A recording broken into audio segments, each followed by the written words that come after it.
It's fascinating when you start realizing how impactful the primary caregiver nervous system is at creating the blueprint Mm, for the child's nervous system in utero. yes. And so it's really beautiful. And also, like, if you are a mom listening and you're like, oh my God, I was so dysregulated when I, conceived this child, or like things were real tough for me. Like, I was definitely like burnt out in survival mode raising these Yeah, kids. That is okay. Like, there's 100% the ability for people to be resilient, to create a new blueprint, all of that. absolutely.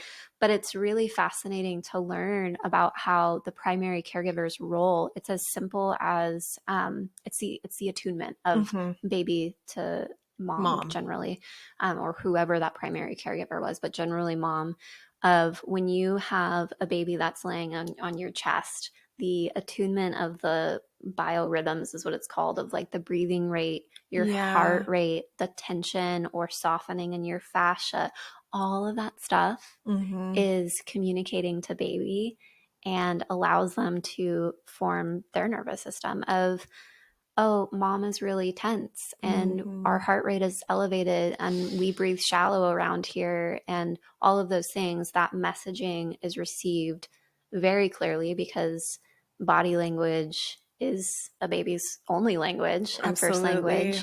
And so we're hyper attuned to those things, especially as an infant. And then you start to develop those patterns. And again, it's things that you can learn to repattern or reorient your nervous system into the context of your life that currently is. So Yes. maybe you're someone who had a really uh, tough upbringing, really dysregulated, and now you're in a different context in your life, a different environment in your life. You have new relationships, etc., and you have the opportunity to renegotiate that whole thing. Absolutely. And that's, like we talked about in the last episode and we'll continue to talk about, it's like maybe that's part of your healing journey is Yeah. rewriting that blueprint, or maybe that's why you're inspired to go and learn some different tools to cope, or Yeah. maybe it's because I think motherhood and like being a parent brings out this stuff in a lot of us, and nothing is that mirror like having children. And for a lot of people, I think that can be a huge inspiration to like, wait a second, this is bleeding onto my kids and I Mhm. don't want to repeat this pattern. Or maybe it's like a new relationship for me. That's been a huge thing is I am not gonna gonna go down this road in the same way that I have before, because Yeah. what's at stake, and like I really love this person, I really want to go on this journey with them, and so it's going to take both of us being committed Yeah.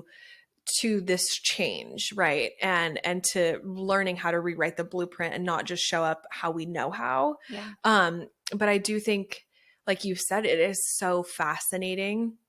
And I just also want to like really put a little disclaimer and just state like we're all doing the best we can with what we have. Yeah. And a lot of us generationally did not have these tools. These weren't even discussions being had for our parents. Yeah. And so just shining a light and bringing compassion and empathy to the fact that like, if you grew up in the 60s and 70s, like Mhm. there's a good chance that it was like, what are you crying about? Get the fuck over it. Like, Yeah. pull up your bootstraps. Let's move forward. And also, like, not a lot of discussion around regulation, around awareness, Yeah.